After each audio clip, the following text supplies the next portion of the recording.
dan dunia ini.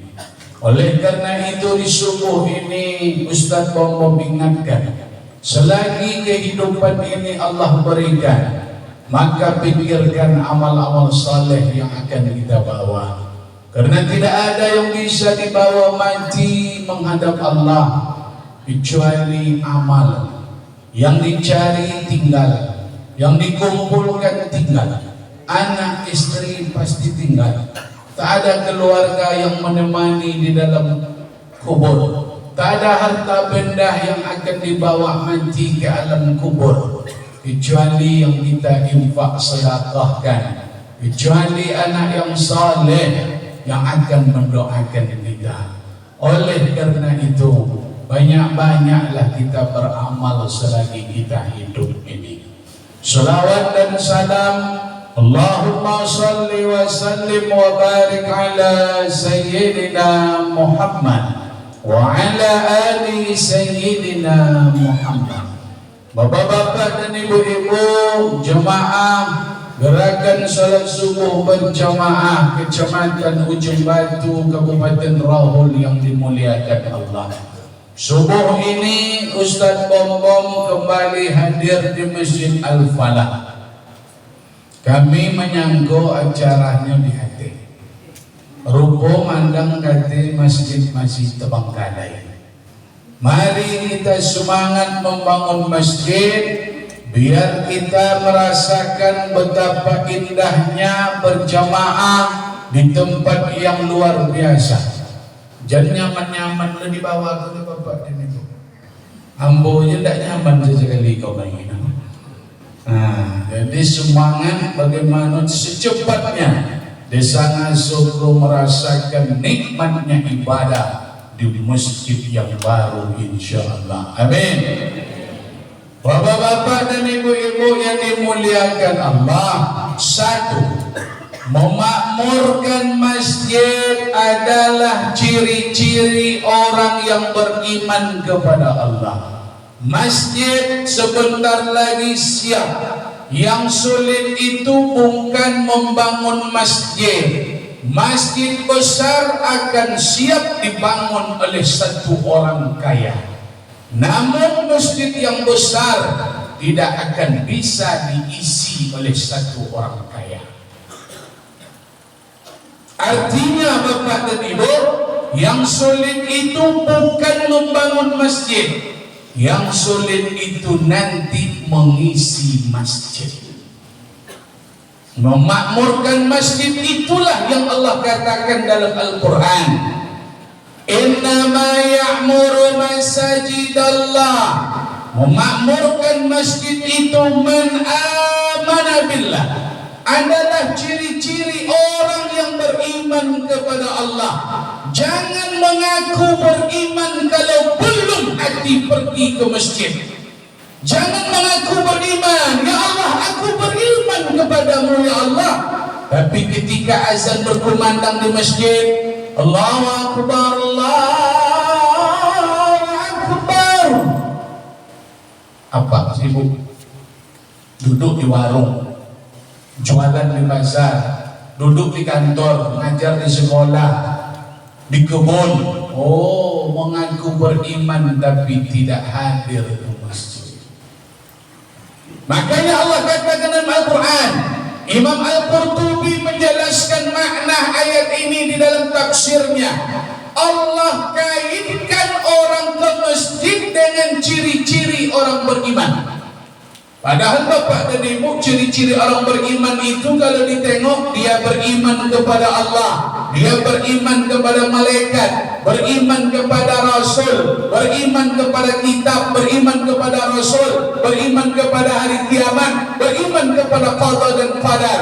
Tapi di dalam Al-Quran, ciri-ciri orang beriman itu dia datang ke masjid. Apa sebab? Orang yang datang ke masjid adalah orang-orang baik, Bapak dan Ibu. Walaupun dia cilako, tak baiknya. Cilakonya ke orang, eloknya kepada Allah. Cilako itu bisa hilang dengan ke masjid, Bapak dan Ibu. satu pesawat yang menuju surga itu adalah datang ke masjid. Kita ini sedang berlomba-lomba mencari bandara pesawat yang akan berangkat menuju surga. Salah satu pesawat menuju surga itu datang salat berjamaah ke masjid. Yang datang ke masjid ini calon penumpang menuju surga. Bapak berjumpa dengan ustaz di masjid. Bapak berjumpa dengan orang baca Quran di masjid. Bapak berjumpa dengan orang dermawan di masjid. Bapak berjumpa dengan orang berzikir di masjid yang rajin salat sunat. Ini adalah orang-orang calon penumpang pergi ke surga. Kalau sempat Allah pertemukan, Allah samakan, Allah kumpulkan kita dengan mereka, berarti tujuan kita tetap sama dengan mereka menuju surga. Tujuan perjalanan itu mudah, masuk travel mano apa? Maka disitulah tujuannya. Kalau travel awak ingin pergi ke Medan, maka ambil jurusan Medan. Jangan ambil jurusan Dumai, nggak sampai ke Medan. Nanti masuk dalam motor, dalam travel, tanya orang kiri kanan. Kemana bang? Kemana? Awak ke Medan Serimpuan, aman. Tanya deh, kemana? Awak ke Serimpuan, ke Binjai. Berarti apa? Nggak salah masuk travel dulu. Tapi kalau masuk ke dalam travel beko, walaupun tulisannya ada travel menuju Medan, tulisannya rupa tulisannya berutuh. Mari tanya kemana? Ke Dumai. Kemana? Ke Pulau Rupat. Berarti apa? Nak kan sampai ke Medan. Salah masuk travel lah. Makanya kalau nak masuk travel ke surga, berkumpul dengan penumpang menuju surga. Nak berkumpul dengan penumpang Batu Lewino, berkumpul dengan penumpang Superwin, berkumpul dengan penumpang Lato-Lato. Kan kini lah banyak penumpang bau ini Bapak dan Ibu. Kalau nak kocik-kocik itu kendaraannya Lato-Lato. Kalau macam zaman gerilya aja gini awak dunia ko laman dari Belanda. Rasu-rasunya 1 bulan 3 bulan ko rasu hidup Belanda balik di Indonesia. Kata-kata-kataan ini. Iya. Dalam 1 menit pasti ada bunyi lato-lato di jalan. Kamu berangkat nanti dari Siko sampai Batu, dalam 1 menit pasti kau lato-lato di jalan. Allahu Akbar. Berarti luar biasa. Itu yang hafal Quran tadi puasa ada main lato-lato. Anak awak ayolah, makanya dibina.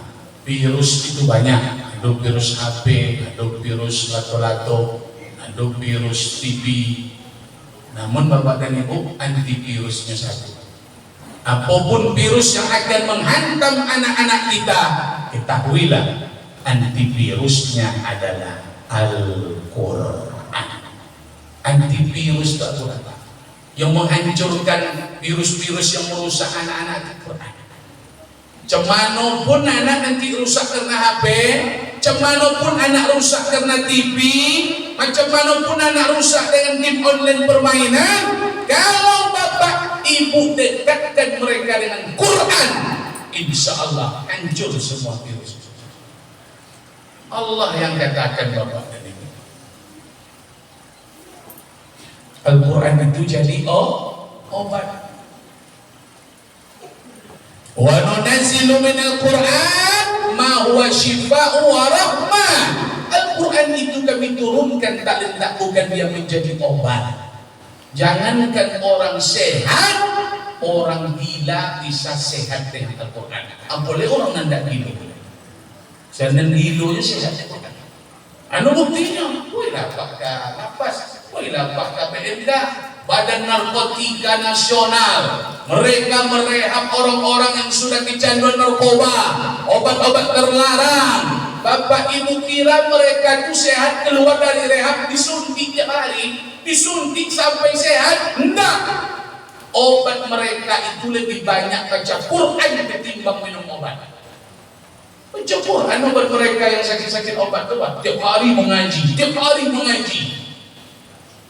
Kami diundang ke dalam. Awak kira mereka diobat dengan obat generik, dengan obat dokter? Rupanya tidak. Mengaji sehari malam mengaji, keluar dari situ sehat. Dan sakit saja sehat. Boleh awak tidak sakit ke? Makanya dekatkan anak dengan Quran. Itu nampak tadi bukti. Karena awak yang minta tolator, mana dapat duit begitu? Tata apa ini? Itu hafalan 2 ayat tadi yang diujinya kan 155.000. Nah, kemana kan dijahit duit tu dengan Quran. Diundang MTQ, tak juara, bawa duit Bapak Ibu. Juara tak juara, kalau dipanggil namanya itu dapat duit. Nak yakin orang yang dekat dengan Quran Allah muliakan di dunia kok. Kuliah dia ke Pekanbaru, ke Jakarta, ke Padang, modalnya azan, modalnya jadi imam. Oh, nak banyak duit awak dimintanya leh. Tinggal di masjid, ditolong sama pengurus masjid masyarakat, biaya kuliah, makannya gratis. 3 kali sehari diantarkan beras sama masyarakat. Anak yang tinggal di musola, di masjid, modalnya Al-Quran. Anak yang modalnya lato-lato, mana dapat? Tak kan bisa ada anak lato-lato tinggal di musola mengaji gitu. Mau kan mengaji gitu. Tuh sih. Aku dekatkan anak dengan Quran. Nanti kita sampaikan salah satu yang membuat orang tertarik ke masjid, program Al-Quran mesti kita kembangkan di masjid kita. Program nanti tilawah, program seni, program tafsir wajib ada di Masjid Al-Falah nanti. Kalau tidak ada program Quran besok loh, bahaya anak-anak ngasuh. Kalau awak kau laman lo pak. Karena risau kan yang main lato-lato itu nya. Kalau aman insya Allah. Jadi Bapak dan Ibu yang dimuliakan Allah, maka tengoklah kemana arah awak, kemana tujuan sasaran kendaraan salah satu menuju surga itu adalah datang ke masjid. Kalau Bapak, orang-orang tua kami, abang-abang kami, hatinya sudah rindu ke masjid. Kalau dah rindu hati ke masjid, berkumandang azan, Bapak semangat ke masjid, tak ingin kita meninggalkan sholat berjamaah. Kabar gembira Ustaz Bombom sampaikan, orang yang rindu hatinya pergi sholat berjamaah, orang itu ciri-ciri calon penduduk surga. Itu alamatlah tanda-tanda orang masuk surga. Sebab dia selalu mendatangi calon penumpang surga. Aku datang salat berjemaah. Ambo takutnya nanti masjidlah jadi sumbangan jemaah awak hilang. Padahal masjidnya rancak. Nah, datang salat berjemaah. Jam subuh iko kadang-kadang gerakan sholat berjemaah, subuh berjemaah juga banyak. Subuh biasa, nanti dari melakat nanti boh. Aku penyakit kau, aku makmurkan masjid, makmurkan datanglah ke masjid. Apa sebab Ustaz? Masjid inilah yang menjadi ikon umat Islam. Kalau masjid ramai di ngaso, maka Islam sedang berurat dan berakar. Tapi kalau masjid sunyi di ujung batu salat berjamaah, itu bertanda Islam sedang mengalami kemunduran di ujung batu. Nak menengok Islam sedang berjaya, jangan tengok pembangunan, jangan tengok infrastrukturnya. Menandakan Islam sedang berjaya di suatu negeri, tengok masjidnya. Kalau masjid ramai salat jemaah, pastikan agama sedang bergelora di negeri itu. Turki, apa bukti Turki itu sedang memuncak, sedang di atas-atasnya Bapak dan Ibu?